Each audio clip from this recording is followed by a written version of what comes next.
Boa noite. Boa noite a todos, todas, todos. Vamos aqui iniciar o nosso segundo momento do segundo colóquio relacionado à mostra de estudantes da PQ 2023. O nosso tema hoje é cenografia brasileira no exterior, referências e diálogos. Então, a ideia é que a gente faça um pequeno relato de tudo que é relacionado à cenografia no exterior, é o que eu pretendo fazer de início, e, em seguida, a gente começa a ouvir os nossos participantes de hoje, a Bruna Cristófaro, o Tiago Bassani e o Fernando Mareste. Eu acho que nesse universo aqui, desses nossos encontros, a gente não precisa de grandes apresentações, tá?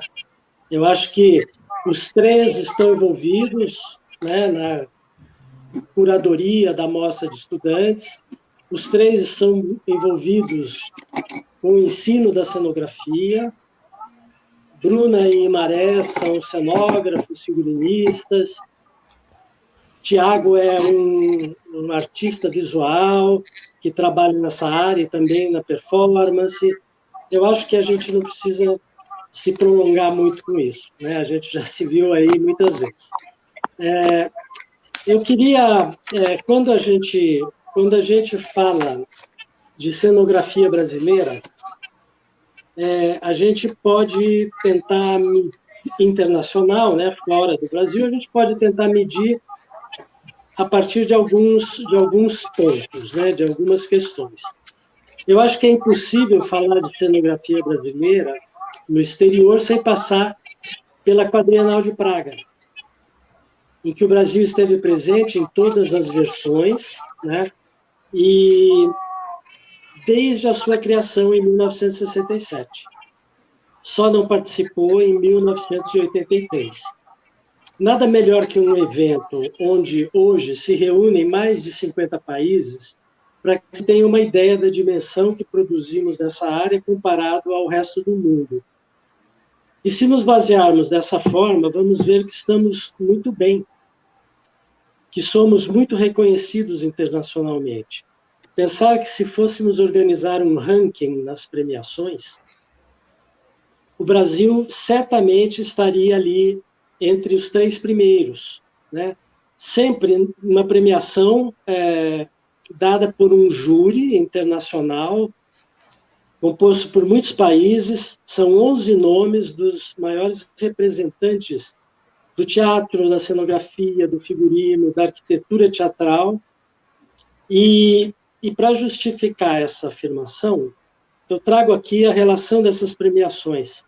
Lembrando que a PQ concede um grande prêmio a um país pela sua representação, como um todo, que é a Golden Triga.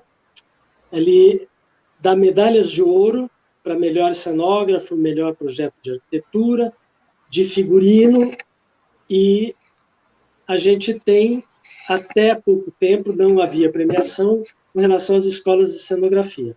Hoje já se concede alguns prêmios também para as mostras de cenografia. Eventualmente, algumas medalhas de prata e menções honrosas, né? Então, começando em 67, o Brasil já recebe uma medalha de ouro na área da arquitetura, com os trabalhos do Fábio Penteado, quando ele faz o Centro de Convivência de Campinas. E, em 71, a gente recebe uma medalha de ouro com o trabalho do Hélio Eschbauer. Então, já nas 2 primeiras quadrienais, o Brasil já foi premiado. Em 83, tem uma coisa que até pouco tempo eu não sabia, que o Oscar Niemeyer ganhou uma medalha de prata, mas por um trabalho que ele fez na França, né? Mas é um brasileiro também, naquele momento, em 83, premiado na PQ. Nós recebemos uma menção honrosa em 87, quando a gente retorna, levando os trabalhos da SER em que estavam participando Daniela Thomas, Gianni Rato e eu. Né? É uma menção honrosa pela volta do trabalho, pela simplicidade. Em 95, então, a gente recebe a primeira Golden Trigger, né, com trabalhos do Zé de Anchieta, da Daniela Thomas e meu. Medalha de ouro em arquitetura teatral pelo conjunto de trabalhos em 99. De novo, a Golden Trigger, pela diversa e ampla mostragem da cenografia brasileira, sob a curadoria geral de Antônio Grassi, com os curadores adjuntos Abi Cohen e Ronald Teixeira. E, neste mesmo ano, também uma medalha de ouro para o Teatro da Vertigem, como a melhor produção cenográfica daquela versão de 2011. Nós temos também, talvez, 3 outras formas de participação internacional na cenografia. Uma, através de trabalhos de cenógrafos que atuaram em outros continentes, e não são muitos. Outra, de cenógrafos que puderam mostrar seus trabalhos no exterior. E uma terceira, de cenógrafos brasileiros registrados em livros, em publicações internacionais. Entre esses que tiveram trabalhos no exterior, eu destacaria José de Anchieta, que por mais de uma vez criou cenografias em Nova York, com o grupo Ornitorrinco, Sonho de uma Noite de Verão e Comédia dos Erros. Depois esses espetáculos foram trazidos para cá. A gente tem Daniela Thomas também em Nova York, realizou projetos no La Mama e também em Nova York. Gringo Cardia teve o privilégio de criar uma cenografia para o Cirque du Soleil, com um espetáculo com direção da Deborah Coker. Eu não me lembro agora se nos Estados Unidos ou no Canadá.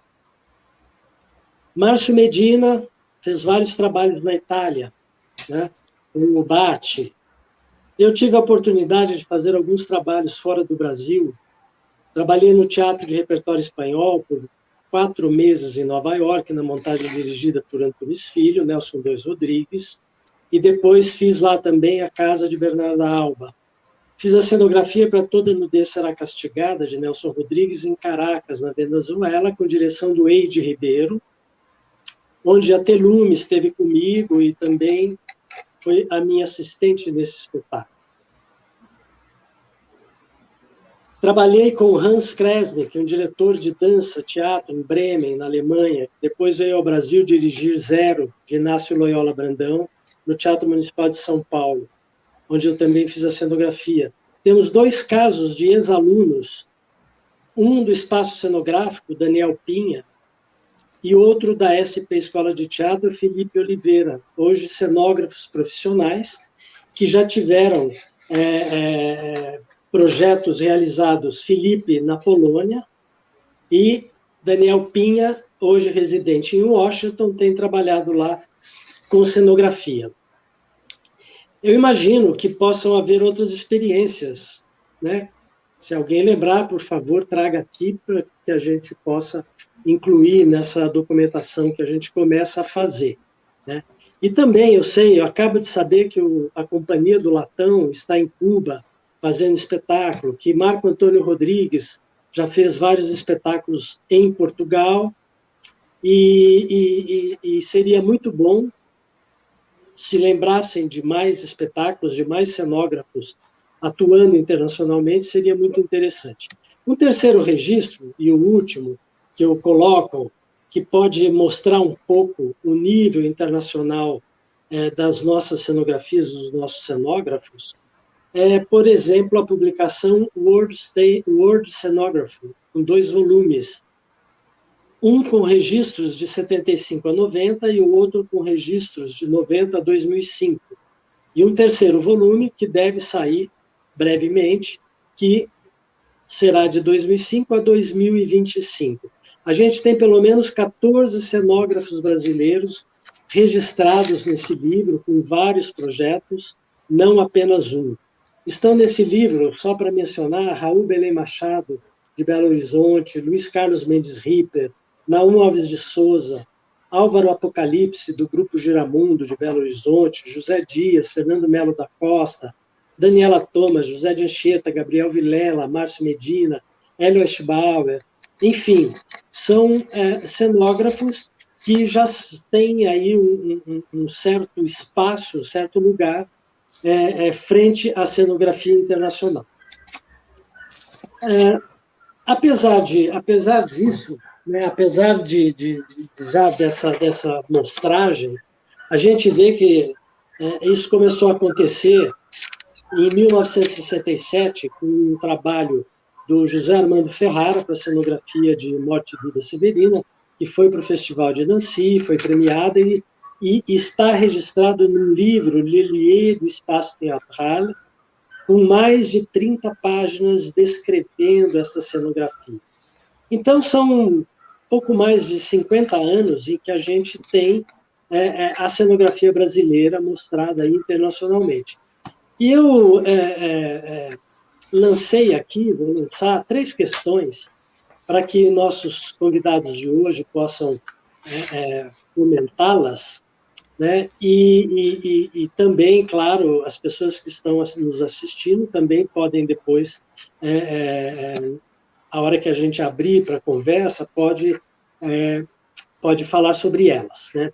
A primeira delas é a seguinte: se a partir do que eu expus agora há pouco, pensarmos que já são uns 50 anos da cenografia brasileira no exterior, e que são sempre atuações isoladas, mais pontuais, não seria a hora de termos um olhar mais atento às possibilidades de atuação do cenógrafo brasileiro fora do Brasil?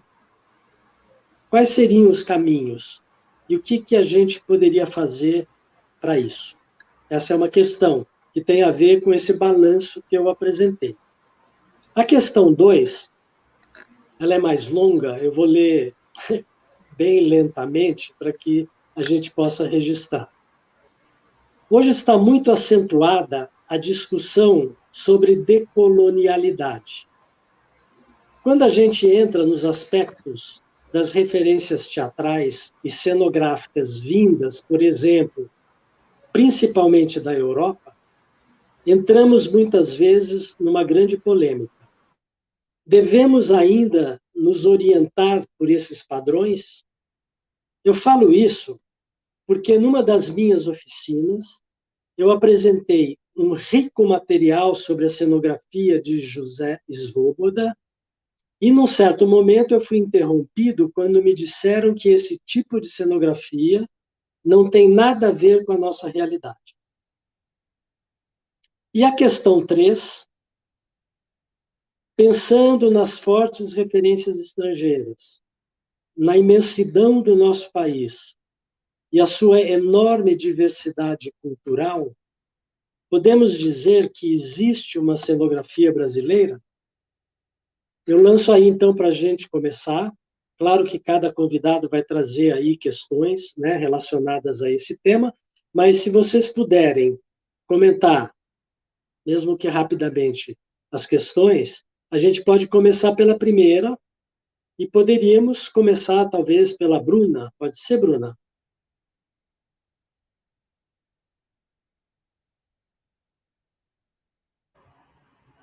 Ei, gente, boa noite. Obrigada, é um prazer estar aqui de novo. Obrigada pela organização, pela SP Escola de Teatro, o apoio todo sempre dado. Na verdade, assim, acho que eu preferia apresentar rapidinho primeiro, porque acaba que eu fiz uma apresentação tentando juntar essas questões. Pode ser?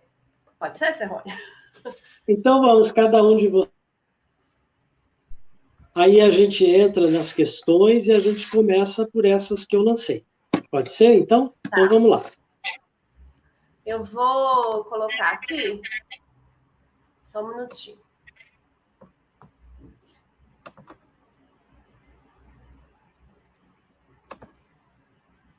Eu pensando, né? Porque a gente tinha discutido um pouco esse assunto para poder vir aqui trazer para o colóquio essas questões. Então, eu pensei num tema assim, reverberações cenográficas, de Piscator a Beija-Flor. Vocês vão entender depois porque uma coisa tão distante uma da outra ficou tão próxima. Trouxe algumas imagens do Teatro de Piscata. O Teatro de Piscata é um teatro político. É também chamado do Teatro do Proletariado, onde o Piscator ele queria sempre trazer as imagens de manifestações, de questões políticas, questões da sociedade para dentro do teatro, para acordar o espectador, digamos assim. Aí aqui nesse slide eu trouxe em cima os projetos, né, da cenografia. Em cima à esquerda é a cenografia com todos os nichos projetados com projeção de imagem. À direita, só o nicho do meio tem a projeção de imagem. E mostra que alguns nichos têm uma construção de uma cenografia. E embaixo, a foto do espetáculo com os atores e mostrando a ligação de um nicho para o outro. Pelas laterais também era possível transitar nesses nichos. Eu queria mostrar que esse espetáculo é de 1927, ou seja, quase 100 anos atrás.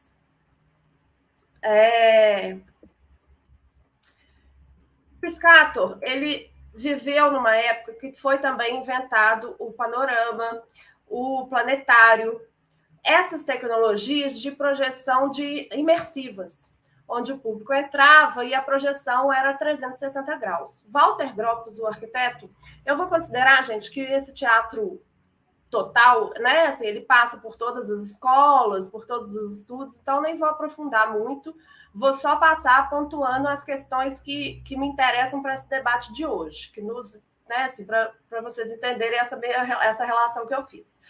Então, esse teatro, que seria um teatro que o palco, às vezes no meio, às vezes na lateral, às vezes a própria relação palco-plateia, ele possibilitaria também essa projeção imersiva de documentários, de cenas da realidade que fossem trazidas para esse teatro do proletário, né? Trouxe essa imagem que mostra o teatro não foi construído, mas era um objetivo, né? Trouxe essa imagem mostrando como que eram essas encenações de atores em cena e, ao mesmo tempo, projeções, provavelmente, de alguma manifestação. Esse espetáculo é de 1926. Outra imagem da projeção fílmica e dos atores em cena. E eu queria que dessa imagem vocês guardassem essa imagem à direita, acima, que está sendo projetada, dos operários de fábrica. Vindo agora para o teatro contemporâneo, eu trouxe a encenadora e diretora de cinema, Cristiane Jatahy, porque ela trabalha junto com o cenógrafo Marcelo Lipiani, que é arquiteto, cenógrafo, tem uma formação em arquitetura, e ela foi uma artista, ela sempre apresenta na Europa, ela é muito requisitada, ela é do Rio de Janeiro, sempre apresenta em Portugal, França, e eu conheci o trabalho dela quando eu estava em Lisboa, e ela era artista convidada no projeto Artista na Cidade. Então, ela levou 3 espetáculos para Lisboa, para o Teatro Dona Maria II, que é um teatro à italiana, super tradicional, de palco e plateia. Eu separei 2 espetáculos dela para comentar. Um é o Júlia, que é a adaptação de Menina Júlia, de Strindberg. Ele foi várias vezes a Portugal, várias cidades. Ele é um espetáculo que acontece, né, assim, obviamente tem a encenação dos atores, e junto a isso tem a edição fílmica, a edição do filme que é exibido ao mesmo tempo em cena. Ele é exibido em telões atrás. Esses telões, eles se locomovem também, então a imagem locomove, a projeção se locomove, e ao mesmo tempo, segundo a descrição do cenógrafo, do Marcelo, ele esse telão faz com que os atores entrevejam o que está acontecendo numa parte da cenografia que fica atrás, meio voyeur. Esse filme, que é editado na hora, ele tem as cenas que acontecem no palco e tem também algumas cenas pré-gravadas que entram nessa edição. Aqui é uma imagem da montagem desse palco em um convento do Porto. Eu queria ressaltar, assim, que eu acho interessante para a gente ver. A plateia e o palco estão no mesmo nível, então é muito próxima a relação, e essa relação de estou vendo o que está sendo filmado, estou vendo o que está acontecendo ali. O box-truss delimita uma área livre. Do lado esquerdo desse retângulo do box-truss ficam essas telas que se locomovem, e atrás das telas, em cima, à direita, à esquerda e em cima e embaixo, tem 2 nichos de cenografia, digamos assim. Na planta, a gente consegue ver esses 2 nichos atrás do box-truss, um à direita, um à esquerda. Então, o tempo todo, o público está observando e observando pelas frestas das telas também que se movem. Esse é um outro espetáculo, que é o E Se Elas Fossem para Moscou, adaptação do Chekhov, que a cenografia ela é mais próxima da cenografia do cinema. A gente repara nesse croquis que não tem coxia, não tem perna, não tem bambolina. O palco ele é todo fechado, para não que no cinema a gente fala para não vazar o estúdio, né? Que no caso é o palco, para ficar fechado a cenografia para o filme que é editado também na hora. Mas a diferença desse, aqui também, mais ou menos, eu vou falar da diferença daqui a pouco. Aqui também, mais ou menos, é a mesma relação, palco-plateia, estão no mesmo nível, a primeira pessoa está muito próxima à cena, inclusive as atrizes chamam o público em um determinado momento, numa festa, todo mundo entra no palco. Mas a diferença desse espetáculo para o outro é que o filme não é exibido nessa hora, nesse momento. Ele é exibido nesse momento, mas não é exibido nessa sala. Ele é exibido em outra sala, para um outro público que está na outra sala. Quem está assistindo vê as câmeras, vê um cameraman, uma das câmeras é fixa, e vê tudo que está sendo filmado ali sem ter exatamente o foco da tela, sem ter a tela acontecendo. Quem está na outra sala só vê o editado e demora um pouco a perceber que o que está sendo editado está acontecendo no palco naquele momento. Aqui eu trouxe 2 imagens, a de cima é a esquerda, sempre, nos dois, a esquerda é sempre a visão do público, a direita é a visão da tela. Então, em cima, à esquerda, o cenário todo fechadinho, a casa, a sala. A gente vê mais à esquerda 2 atrizes, 2 irmãs conversando, e no meio, uma atriz conversando com a câmera, e o público vê o cameraman. À direita é a visão de quem está na outra sala. O close da atriz, que está conversando com a câmera, e a pessoa não está vendo o cameraman, então está conversando com... As câmeras funcionam como personagens nesse espetáculo. Cada uma tem seu ritmo, cada uma tem uma para cada irmã, cada uma tem sua forma de ser editada. É muito interessante também isso. E ali no fundo, as 2 irmãs desfocadas, né? Mas acontecendo. O público, não, nesse momento, provavelmente não está ouvindo o que essa atriz está falando para a câmera, está ouvindo as outras 2. Isso acontece muito. Às vezes você ouve uma atriz ou outra, e aí também o que está sendo ouvido do outro lado é outra coisa. E aí embaixo, o público está ali conversando com as 2 atrizes que estão muito próximas do público, porque esse sofá fica de frente para a plateia, assim, 1 metro de distância, assim, muito.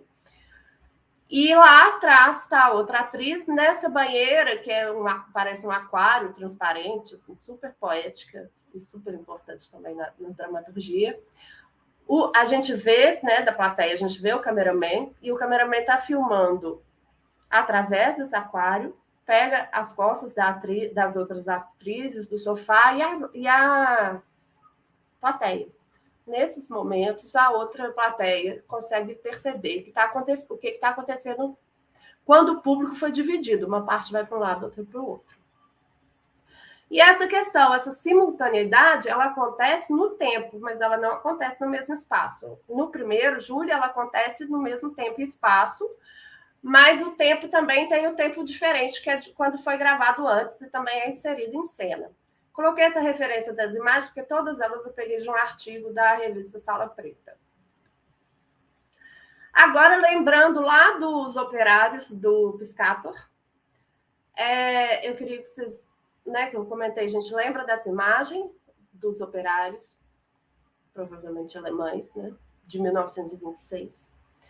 Essa época é mais ou menos a época a Semana de Arte Moderna foi em 1922, então o modernismo no Brasil, querendo acompanhar a vanguarda europeia, o desenvolvimento da arte, da cultura e tudo, fazem também manifestações culturais importantíssimas e trazem elas para a linguagem brasileira. Tarsila fez essa versão, esse quadro maravilhoso dos operários, pintando a população brasileira, em toda a sua diversidade, como os responsáveis pela construção do país, pela produção, pela construção, a valorização dos operários brasileiros. Essa tela de 1933, quase 10 anos depois daquela imagem do Piscator. Dito isso tudo junto, eu trouxe um vídeo do carro da comissão de frente da Escola Beija-Flor desse ano. Eu vou passar, são 2 minutos, eu vou colocar sem áudio. Pode até deixar aquela telinha. Só um minutinho que eu ponho aqui. Eu queria só que vocês observassem nele a questão, porque eu vejo esses carros, gente, esses carros das comissões de frente do Carnaval, como verdadeiros palcos. Assim, eles pegam essa tecnologia toda teatral e colocam nesses palcos, que se locomovem, e tudo acontece ali dentro. Ele tem uma própria narrativa, e nesse, especificamente, eu queria que vocês observassem a escadaria, a iluminação própria dele. Tem uma parte de esconderijo de atores, de bailarinos, no caso. Tem a parte de mudança de cenografia. E aí, lembrando também daquelas imagens do panorama, do que era projetado em Piscator e do que estava acontecendo, eu vou passar esse vídeo. Peraí. Deixa eu só achar ele aqui.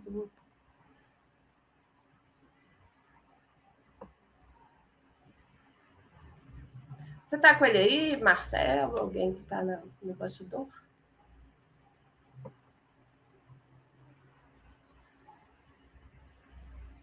Ele é sem áudio mesmo, porque o áudio é do... Não está passando a imagem. A gente testou, estava dando.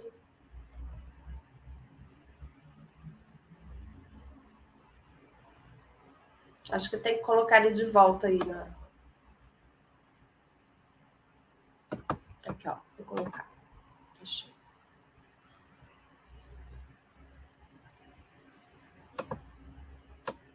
Vocês estão conseguindo ver? Você está conseguindo ver, Serrone? Eu vou tirar o áudio, porque é muito... Aí, vocês, por favor, observem, então. O formato circular. Isso que está subindo é a tela. Lá no meio tem um buraco. O ator está em cena, então tem a cena ao vivo. Tem as cenas de projeção.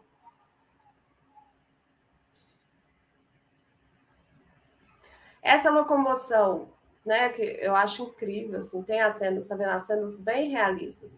E aí perguntas, Independência, parem de nos matar. Frases de protesto. Esse formato, do panorama. O quadro da Tarsila, com os operários. Os heróis é o povo brasileiro. Esse enredo fala da independência do Brasil, que na Bahia as tropas brasileiras foram vitoriosos em 2 de julho de 1823, que é alguns meses depois do 7 de setembro. E essa vitória brasileira é celebrada nesse enredo. E aí, de novo, né, assim, a questão a linha está na frente. Há uma troca de figurino aí em cena, né? Todos sobem nesse palco, há uma troca de figurino rápida, beija-flores, e tem os representantes indígenas, dos povos indígenas. O que eu gosto, assim, o que eu gostei, por que eu trouxe isso? Dessa síntese de um teatro europeu antigo que traz referências, né, a questões que o teatro contemporâneo usa, de projeções, de ações simultâneas, e também dessa valorização da população brasileira na construção do país, né? É isso que eu queria mostrar hoje. Muito bem. Parabéns, referências incríveis, né? Que, de certa maneira, eu já posso fazer uma pequena relação aqui. Quando você traz o Piscator, né? 1926, me vem muito à cabeça também Appia, Gordon Craig, o construtivismo russo. E eu fiz um espetáculo no Rio que chamava 10 Dias que Abalaram o Mundo, e contava a história da Revolução Russa. E eu fui buscar nesses artistas desse período tudo aquilo que eu quis colocar no espetáculo, né?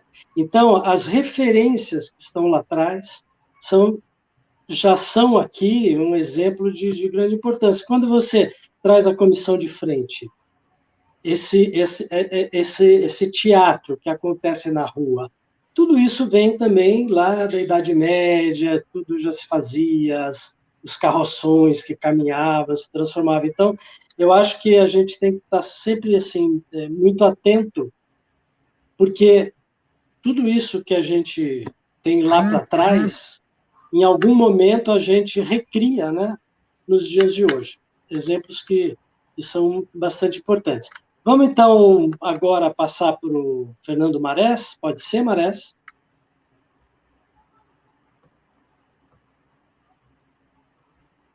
Tem que abrir o microfone, Marés. Aí.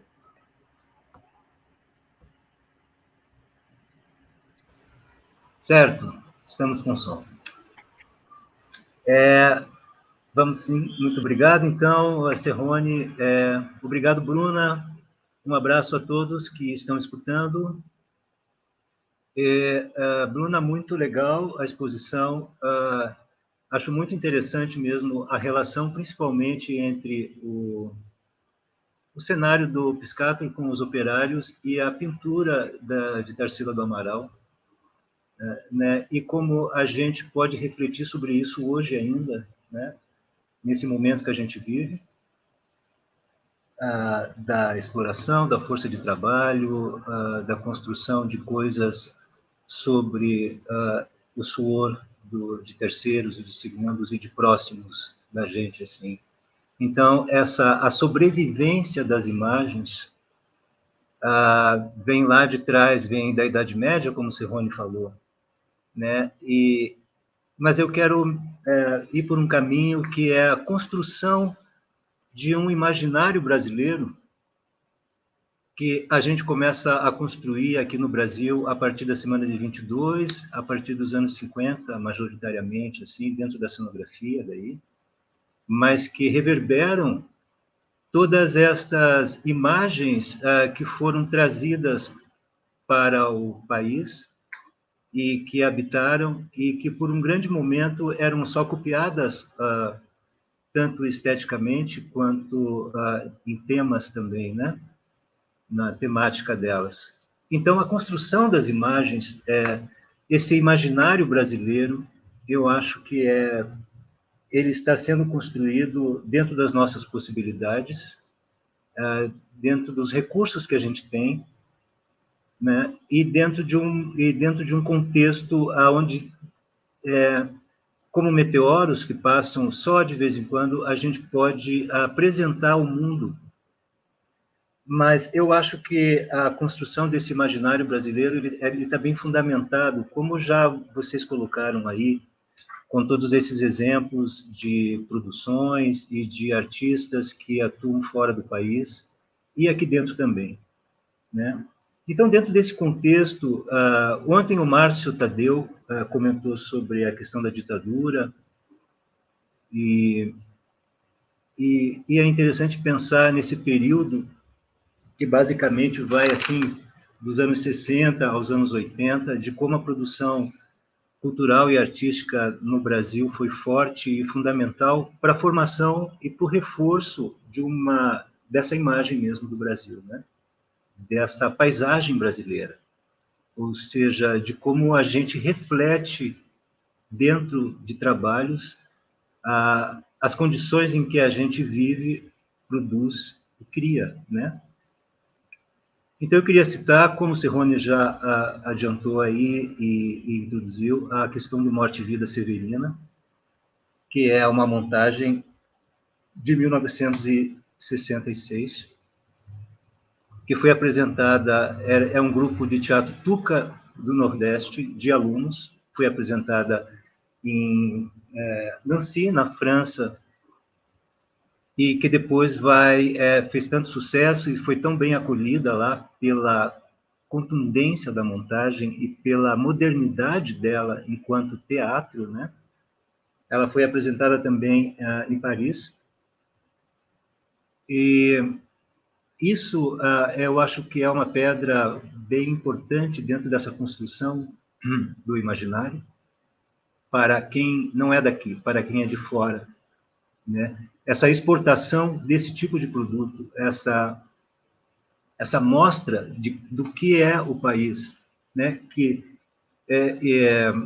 é Morte e Vida Severina, e nós somos severinos dentro desse contexto, no nosso fazer diário, né? Que é um poema dramático de João Cabral de Melo Neto.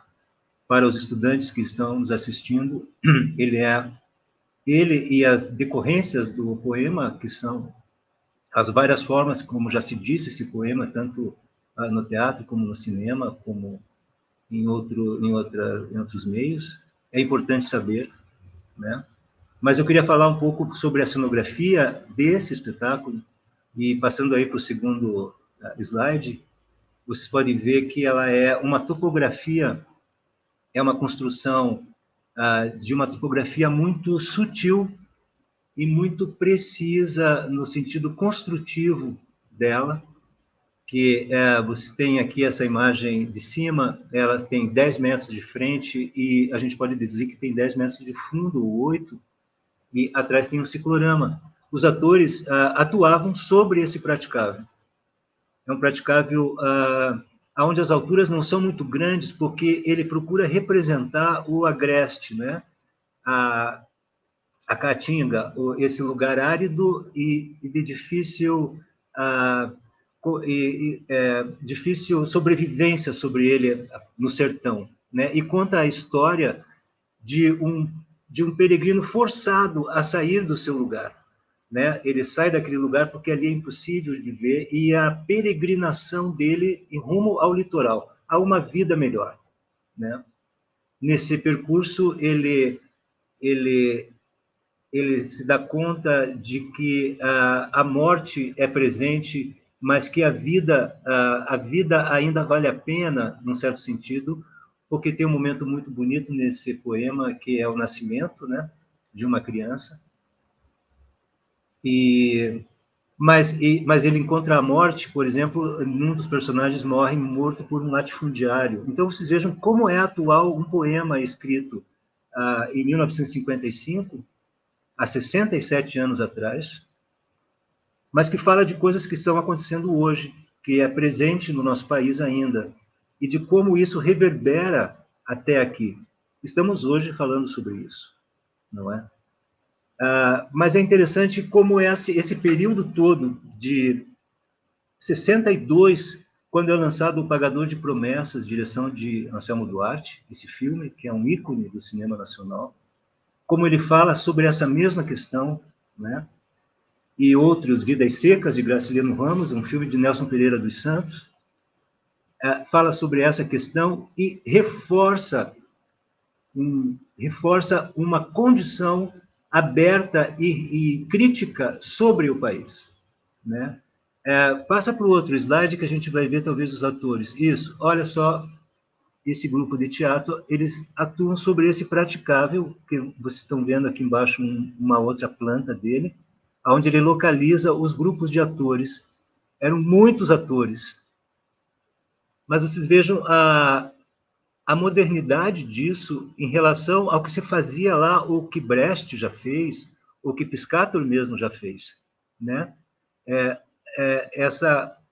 Gordon Craig, enfim, esses cenógrafos que vêm lá do começo do século, os planos, isso é em 62, 66 no Brasil, né?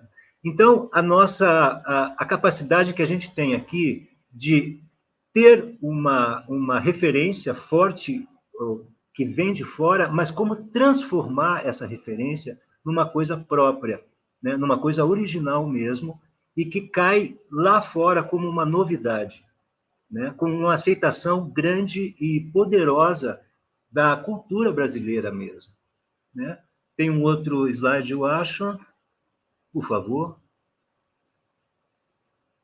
Um próximo slide. Olha, você veja o detalhamento das cenas sobre esse praticável. Esses pequenos pontos que vocês veem é a formação dos atores, grupos ou sozinhos, a marcação dentro da planta do teatro, do cenário. Isso é muito interessante também. É um cuidado que se deve ter, às vezes, de localizar ou, a partir da encenação, da marcação, colocar isso dentro de uma topografia cenográfica, né? Isso tem muito eco com Caspar Neher, que era o cenógrafo do Brecht, onde ele ia assistir os ensaios e, dependendo de onde estavam os atores, ele desenhava esses atores integrados a um objeto cenográfico, como uma cadeira, ou como mesa, ou com pequenas paredes e janelas. Ele ia incorporando o ator como material da cenografia também, a construção disso. E você veja que isso a gente consegue também refletir aqui dentro desse cenário sobre isso, né? Acho que tem mais um. Aqui a gente tem uma panorâmica geral, só para a gente partir para outros exemplos, mas da ocupação do espaço. Vejam só que grande grupo de atores, né? E como isso é colocado de uma forma coral, né? Porque é um poema dramático, tem música, tem um violão, tem deslocamentos, tem falas de conjunto, falas individuais, e de como isso é colocado de uma forma tão poderosa mesmo e representativa, né? A gente pode lembrar aqui dos rostos da Tarsila do Amaral, novamente, né? Esses rostos desses atores nordestinos, desses atores lá de cima do Brasil, né? Colocando, dando voz a João Cabral do Melo Neto na França em 66. Isso é muito uma construção de paisagem, é isso que eu chamo de construção de um imaginário. O que é esse país e de como a gente pode apresentá-lo de uma forma crítica, de uma forma poderosa, né, fora daqui, né? Eu queria citar outras coisas que nessa época são importantes, mas eu vou para o audiovisual, para o cinema, porque eu acho importante e faz parte dessa construção do imaginário. E dentro dessas produções que eu vou citar, apenas citar, muitas das pessoas de teatro trabalhavam nelas, e nos dois campos, digamos assim, né? Eu citei aqui O Pagador de Promessas, mas eu posso citar Deus e Diabo na Terra do Sol, do Glauber Rocha, um filme do Macunaíma, Joaquim Pedro de Andrade, sobre Macunaíma, de Oswald de Andrade, que escreveu esse texto lá em 1928, né? E ele é transformado em filme como Macunaíma, como Chica da Silva, do Cacá Diegues, com cenografia, direção de arte de Ripper, que já foi citado aqui hoje, que constrói essa imagem do Brasil e que rebatem essa colonização do Brasil, quer dizer, uma ideia de hegemonia de cultura europeia no Brasil. Tudo isso desconstrói e antropofagicamente devolve isso como uma obra de arte, como um produto cultural poderoso, representativo do nosso país, né? E eu queria encerrar aqui mostrando duas imagens, agora do cartaz de Macunaíma, do filme. Aqui é um cartaz muito graficamente rico e graficamente brasileiro, né? Eu acho que isso constrói um imaginário. E a última imagem é isso aí. É Antunes Filho transpondo para o palco de uma maneira, pode-se dizer até carnavalesca, vamos pensar assim, Macunaíma, né? O poder dessas imagens da produção de Antunes Filho, da direção dele, da encenação dele, sobre o texto de Oswald de Andrade. Então, lá de Armando Ferrara, de Morte e Vida Severina, a Macunaíma de Antunes Filho, há uma construção por dezenas de nomes da cenografia brasileira e da encenação brasileira que constroem, não só especificamente para o Brasil, porque a gente faz isso para nós aqui, né, como uma expressividade própria, mas dando ao mundo o conhecimento de uma arte apropriada por nós, que é a cenografia, que é o espaço de representação do teatro, e a construção de imagens estritamente e especificamente brasileiras, mas que de uma universalidade total, né? Porque elas são reconhecidas. A gente fala nessas obras que eu citei do Brasil, mas elas são entendidas em qualquer lugar do mundo, se a gente for pensar no êxodo, no nomadismo, na exploração do trabalho, enfim, na hegemonia de culturas sobre outras. A gente sabe e a gente aprendeu, eu acho, e a gente continua aprendendo, porque isso é um aprendizado em processo, de como transformar uma herança cultural que não deve ser negada, mas deve ser refletida, criticada e usada de uma forma ao nosso favor, sem repeti-la, né? Mas deslocando essa herança cultural da colonização, já respondendo um pouco à pergunta do Cerrone, a decolonização tão em voga hoje, né? Aquela interrupção que você falou, que você coloca na pergunta, é extremamente desnecessária. Quem fez essa interrupção deve ter sido uma pessoa muito colonizada, né?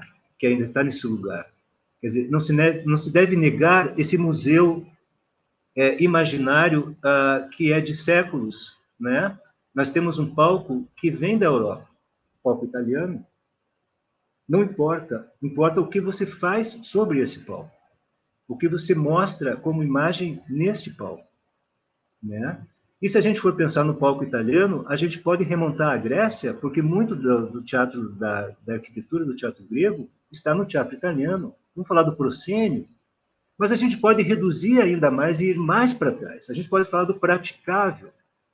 E a gente não vai negar que a cultura ocidental, vinda lá dos confins da Grécia, ela faz parte do nosso cotidiano, no dia a dia do fazer teatral. Se a gente for falar no praticável, se algum estudante aqui se interessar, ou alguém se interessar em ler Ion, do Platão, há um diálogo entre Ion, que era um rapsodo, e Sócrates, onde ele diz, não, quando eu chego na cidade para dizer Homero, eu procuro um lugar mais alto, eu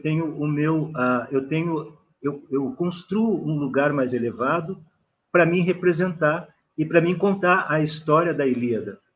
Ou seja, esse praticável, ele vem se multiplicando, passa pelo teatro grego, ele entra no século XV dentro de um teatro, e a gente usa esse praticável até hoje, quando a gente quer elevar um ator, ou algum objeto, ou alguma coisa dentro da cena. Então, negar isso é uma espécie de colonização própria, autocolonização.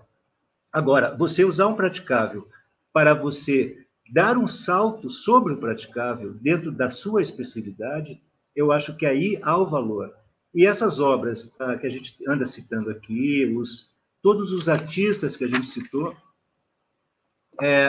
eles fazem isso, ou tentaram fazer isso, e fizeram isso de forma muito produtiva, para usar um termo bem técnico, assim. Eles conseguiram levar ao mundo uma imagem do Brasil em construção ainda. A gente tem muito o que construir e refletir sobre esse país, não é? Então, eu acho que a parte se existe uma cenografia brasileira, eu acho que eu estou respondendo aqui para vocês, sim, ela existe. Basta ver o exemplo do Carnaval, essa grande imagem que a Bruna trouxe. Enfim, eu acho que estamos, sim, dentro desse contexto cenográfico, espacial, dentro dessa questão de arquitetura teatral, e em todas as áreas afins desse ofício da cenografia, muito bem representados e muito atentos ao que está acontecendo, ao que acontece no mundo, e cada vez mais a gente tem um reconhecimento. Foi citado o Cristiano Jataí, mas a gente tem, por exemplo, uma coreógrafa, Lia Rodrigues, que faz trabalho de ponta dentro dessa questão da coreografia, do uso do espaço e de questões que nos tocam profundamente aqui no país, não é? Eu acho que por aqui está bom, eu acho que eu falei o suficiente e vamos ver aqui a continuidade, então, do nosso colóquio.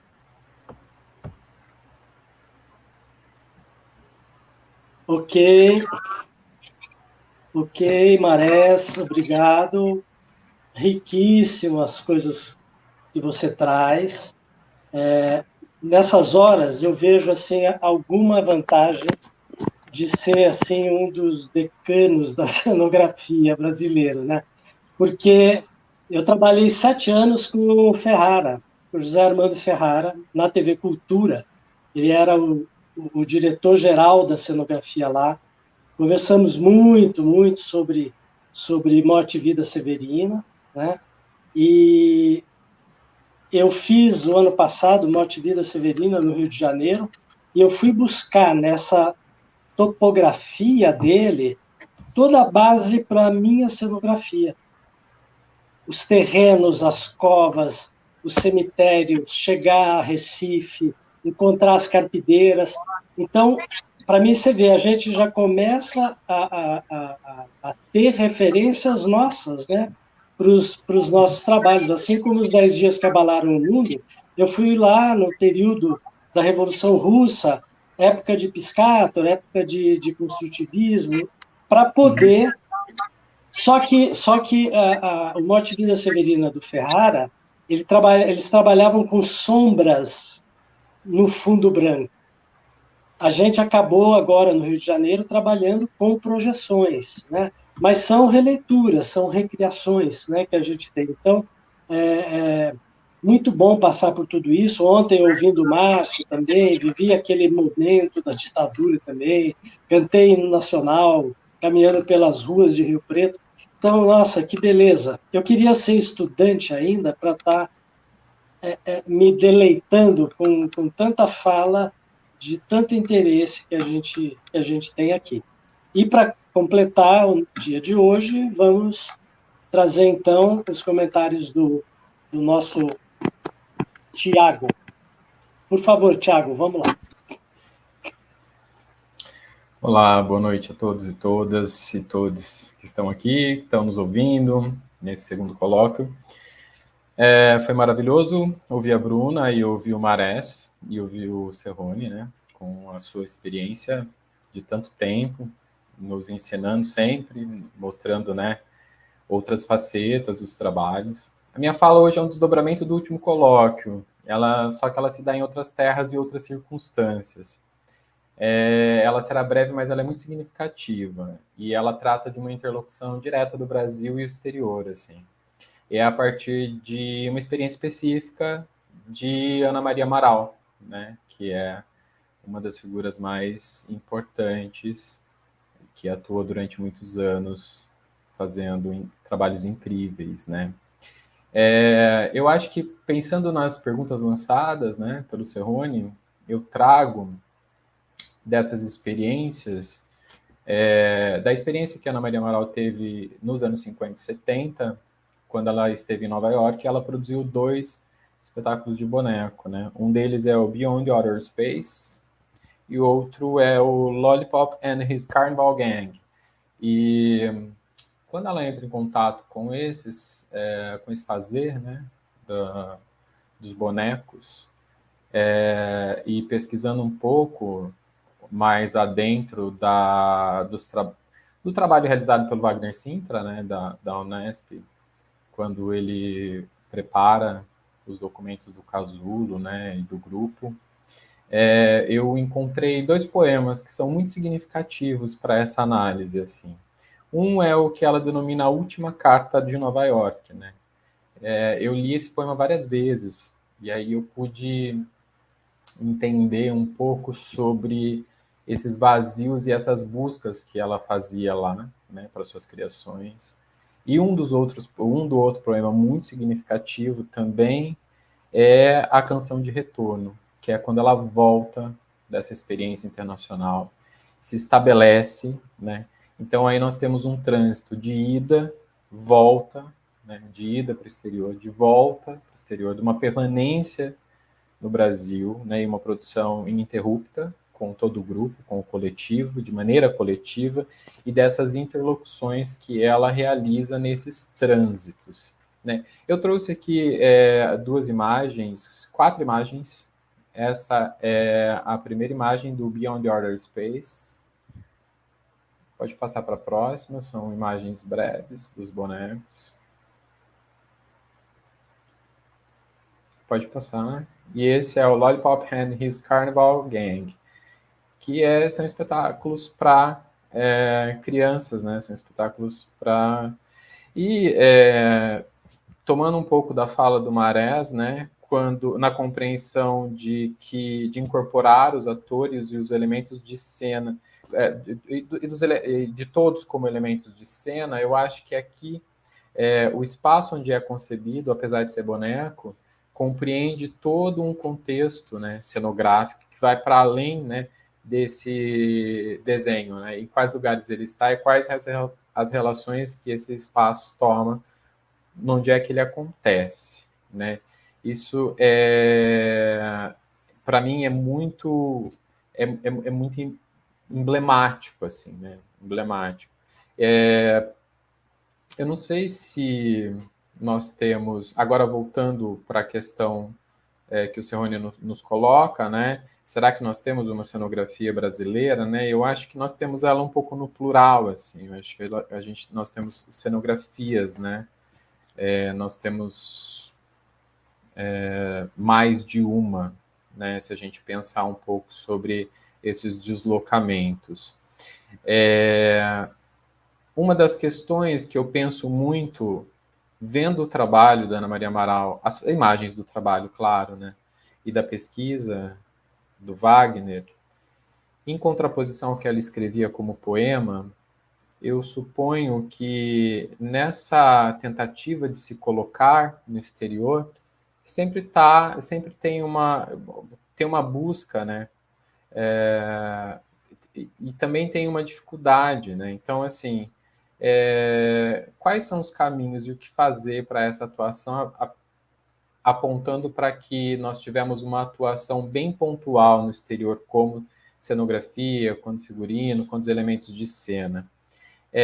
Aí eu fico me lançando em outras questões, será que eles querem nos ver? Como que eles querem nos ver e como eles nos veem nesse sentido, né? Se a gente, depois é um site maravilhoso do projeto da FAPESP desenvolvido pelo Wagner sobre o grupo, né, Casulo, e lá tem a reprodução dos poemas que a Ana Maria escreveu, e essa última carta de Nova York, ela me demonstra um incômodo também, sabe, de espaço, de lugar, de onde que ela está, de como que ela faz, E olha que depois disso, né, vários outros trabalhos vão para vários outros, né, vão para o Irã, vai para os outros, vai para a Itália. Ela é um nome muito, ela é um dos nomes mais importantes hoje, né,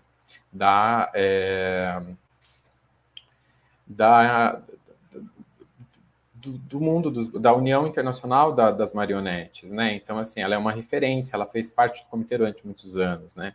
E ainda assim, quando eu leio o poema dela, eu vejo esse incômodo, né? De estar fora, de estar provando, né? E quando, por volta dos anos 70, quando ela volta, né? E aí tem a canção de retorno, onde ela coloca, né? Que ela possui olhos, que existe olhos inquietos e que existe uma inquietude no encontro, né, dos meus amigos, que ela vai colocar.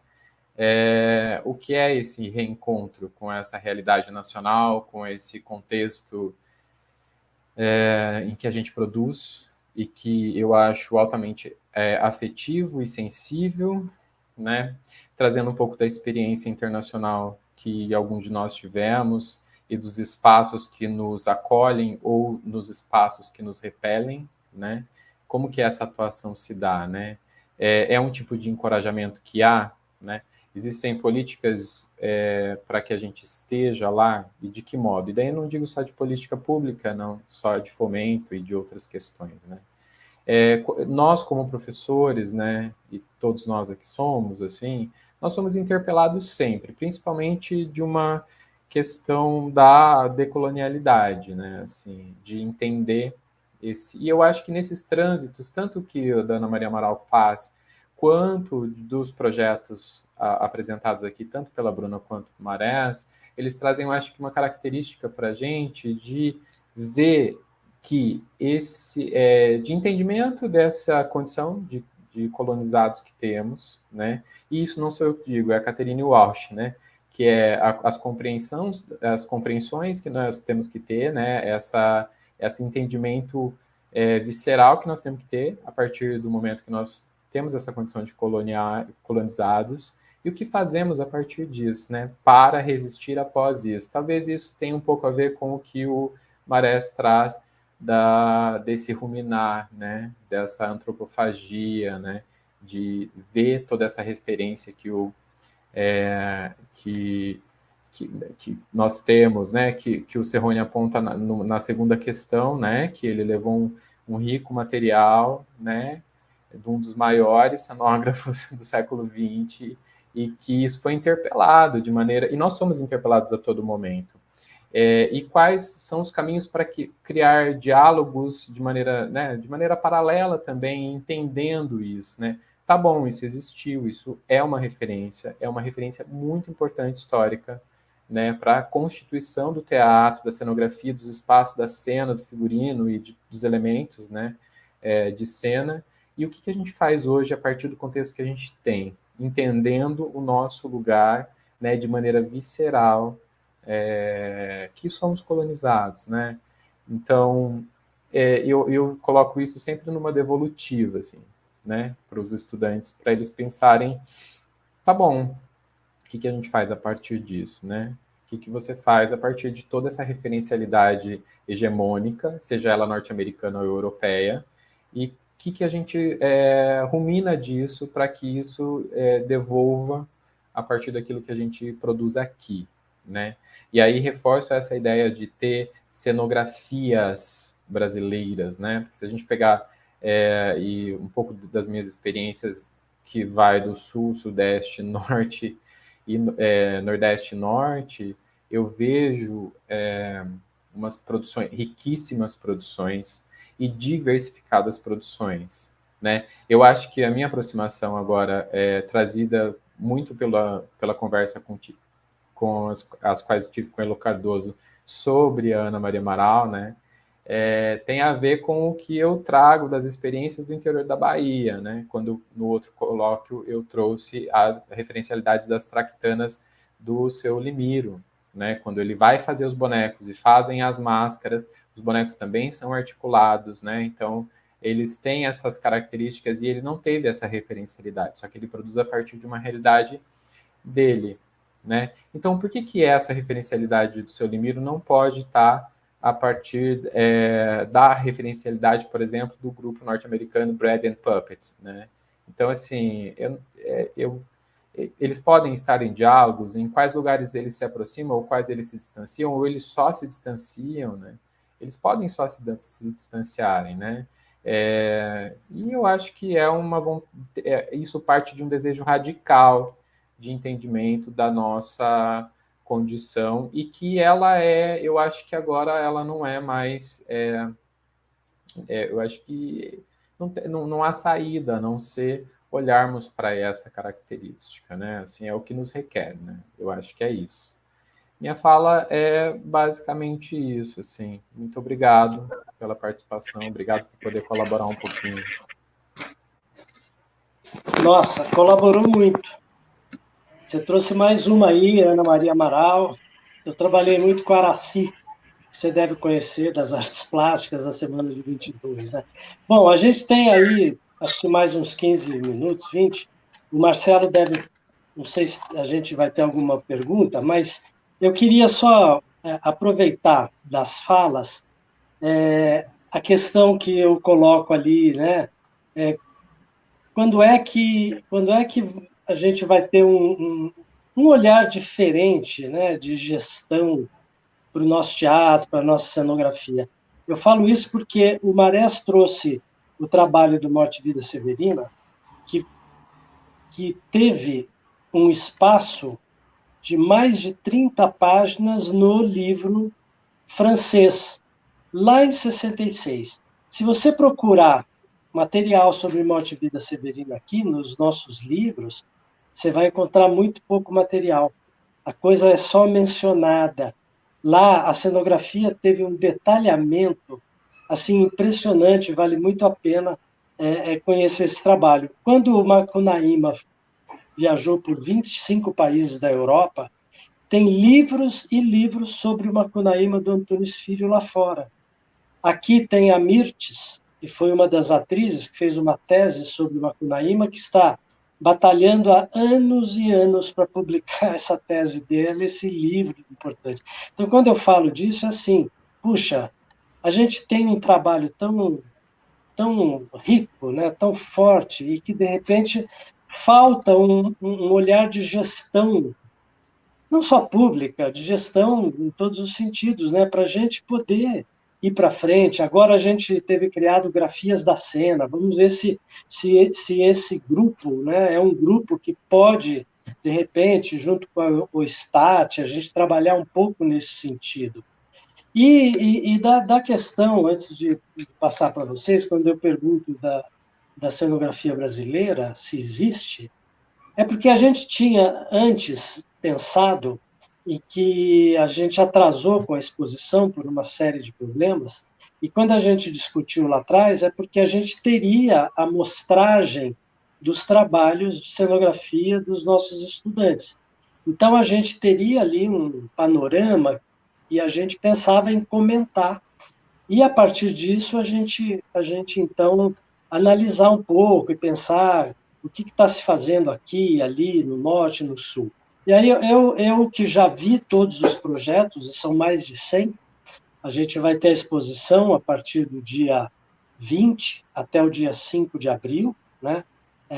Estará lá na SP Escola de Teatro, todos esses trabalhos estarão expostos, nem todos poderão ir para Praga, porque a gente tem um número limitado, mas quem puder visitar a exposição vai ver esta mostragem. E eu pensei assim, acho que a cenografia brasileira é um caleidoscópio, sabe? Porque é incrível como em mais de 100 trabalhos que tem lá, a gente tem uma abrangência de linguagens incrível.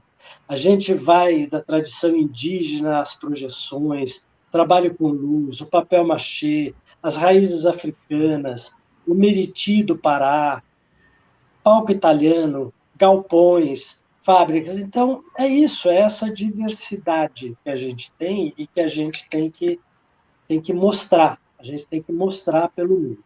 Bom, eu acho que a gente tem mais um tempinho, eu não sei que questões tem, senão a gente pode abrir para nós mesmos, para a gente tentar comentar um pouco mais essas questões, ou outras que vêm, né? Não sei se o Marcelo ou a Rosana, que está lá no chat, né, se tem alguma questão que pudesse trazer para um dos 3 convidados aí, para a gente continuar o papo mais um pouquinho.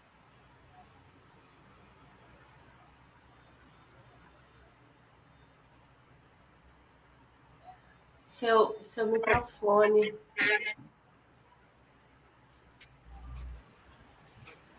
A Fabiana falou que como vocês se sentem sendo um pedaço da história da cenografia.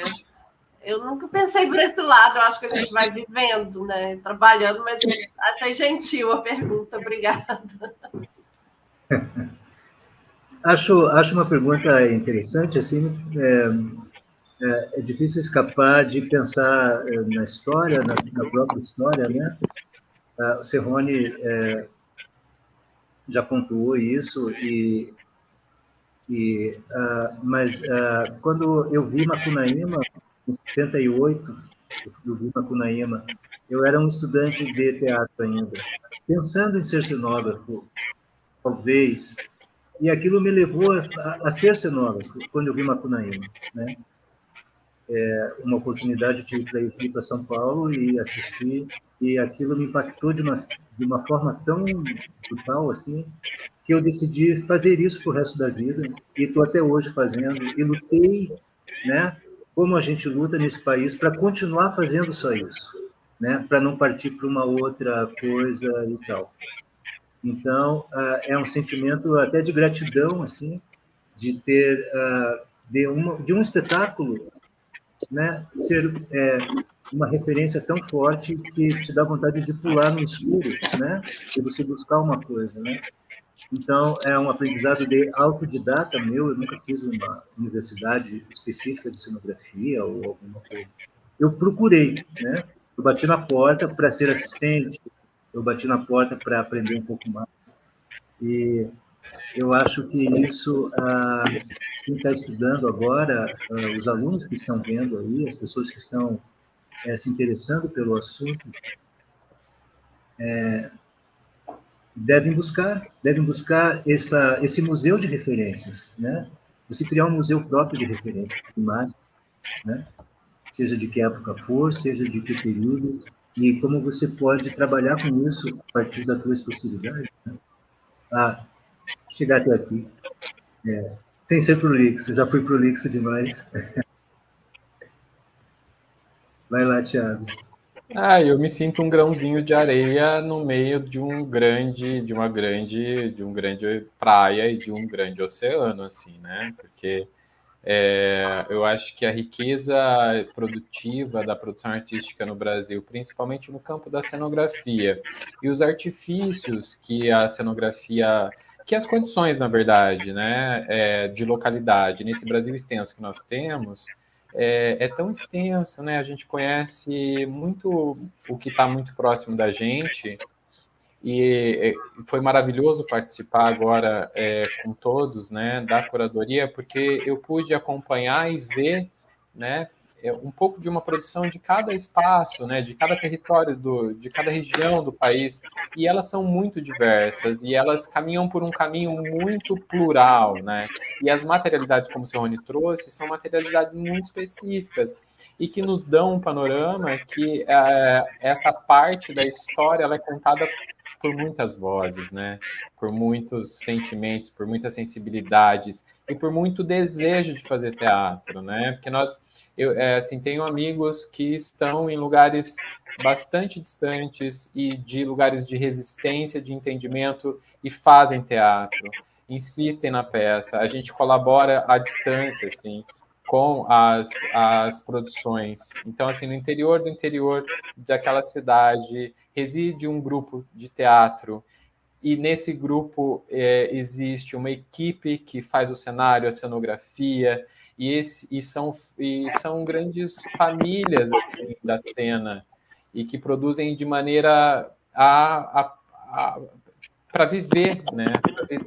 Para viver sensivelmente nesses lugares, nesses interiores, de maneira muito resistente, né?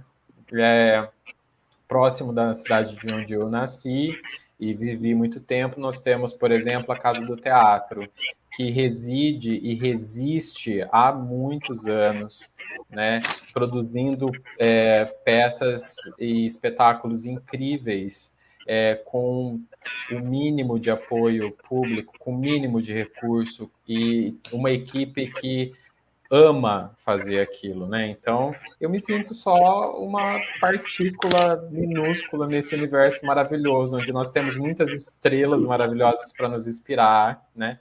E daí não digo nem de grandeza e importância na história, mas assim, para mim, me inspira uma referência importante, né? Tal como Cerrone, como Elô, como várias outras pessoas, mas me inspira também, né? A Casa do Teatro me inspira, as outras produções me inspira para me preencher, né? Assim, é isso.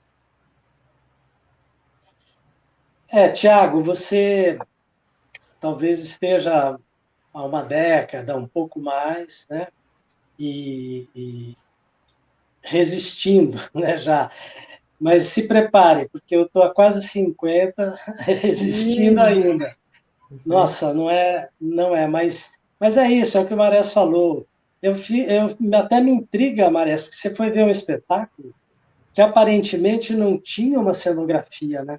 Então você já tinha olhar, você tinha olhar para ver o vazio, né? Isso que é bacana.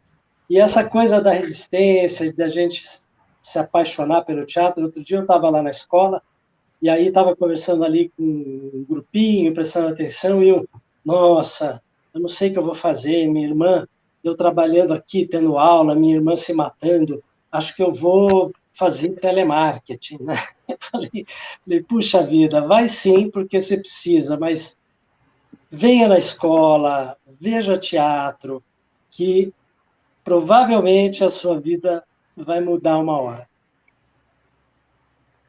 O Maré citou Macunaíma como a peça, né? E o Bruno Torato está perguntando aqui, será que não devemos dar mais atenção em tudo que é produzido em todos os lugares? E aí eu lembrei, assim, a peça que me inspirou, né? Que teve um bichinho que me picou, assim, eu tinha 15 anos e nem fazia teatro ainda, foi o Romeu e Julieta, do Grupo Galpão, que é direção, encenação e cenografia do Gabriel Vilela.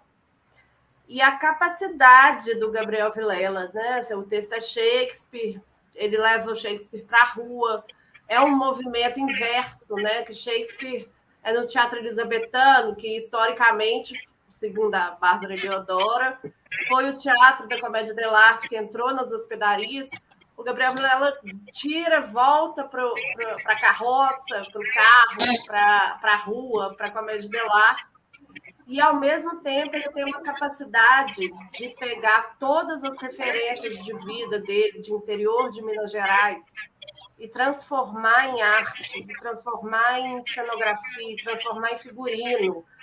Que você, quando é de Minas, você se identifica na hora, tudo aquilo, assim, as florezinhas, o cal no figurino, as cores, né, da terra, do lugar onde eles ensaiavam, que é as cores dos lugares onde a gente vai, onde a gente vive, das festas populares, o tempo todo, inteiro ali. E quem é de fora vê também identifica essa raiz brasileira, né? Uma parte é mineiro, mas é brasileiro. Eu acho que essas coisas também são, né? A fala do Marés, quando ele diz importa o que você faz naquele lugar, acho que isso me tocou muito hoje aqui nessa conversa.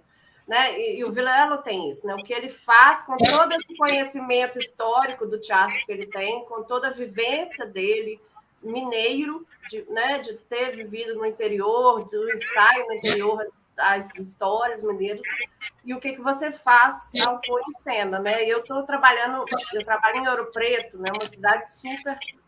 Uma cidade colonial super antiga, assim. Então a gente usa aqueles espaços daquela cidade, daquelas edificações como cenografia, como nosso espaço de atuação, como nosso espaço de criação também. E é isso, né? O Brasil é imenso, é vasto. Então a cultura é riquíssima, vamos aproveitar, né?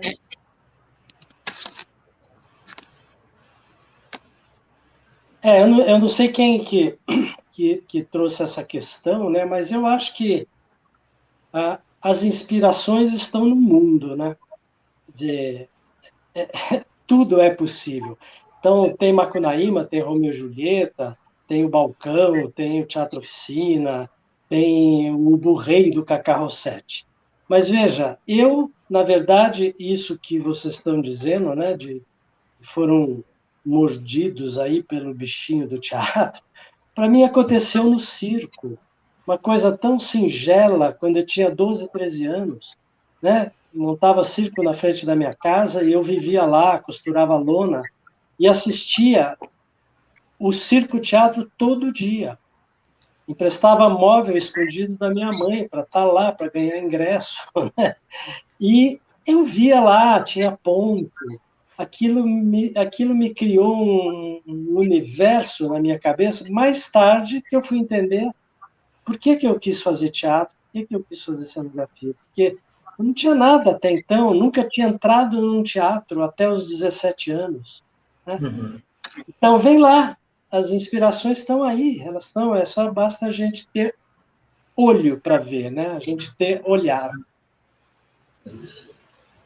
Temos mais questões?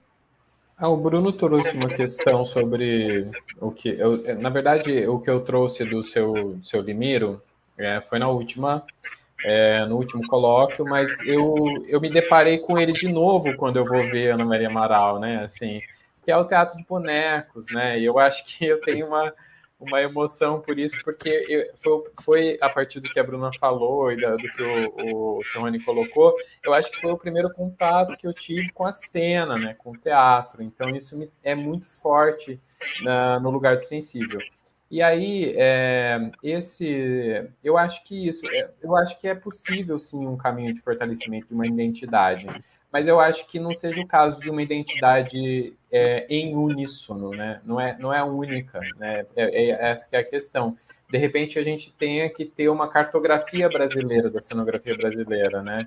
Talvez a gente tenha que ter um mapa das produções do Sul, do Nordeste, do Norte, e aí ver ali esse grosso de material a partir de uma cartografia brasileira de identidades, né? Assim, eu acho que a gente constrói identidades. Uma identidade, por exemplo, que a Bruna trouxe do Vilela, né, mineira, que tem uma questão ali, é uma identidade ali própria que rebate em públicos diferentes de diversas maneiras, como o do seu Limiro lá na Bahia, como os pássaros juninos que eu pude ver no Nordeste, em Belém, né, na apresentação junina.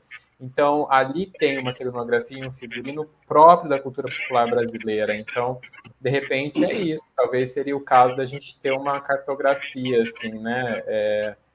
Sei lá, não sei, estou pirando aqui agora pensando nisso.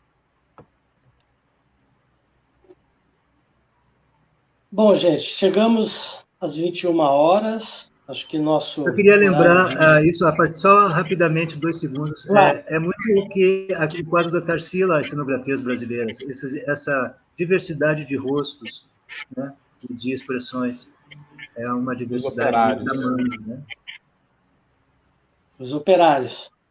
Tem um cartaz do Paraíso Zona Norte, pena que eu não tenho, que foi uma releitura desse quadro da Tarsila também.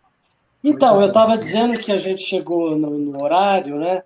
A gente está entrando na nossa reta final da Mostra de Estudantes para Praga. Eu queria convidar todos que pudessem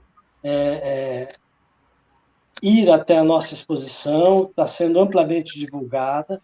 A gente vai abrir no dia 20 de abril, na SP Escola de Teatro, ali da Praça Roosevelt. Depois, aí teremos um trabalho hercúleo para fazer as escolhas todas, e ainda estamos com algumas dificuldades de fechar o projeto para levar tudo isso a Praga. Vamos conseguir, né?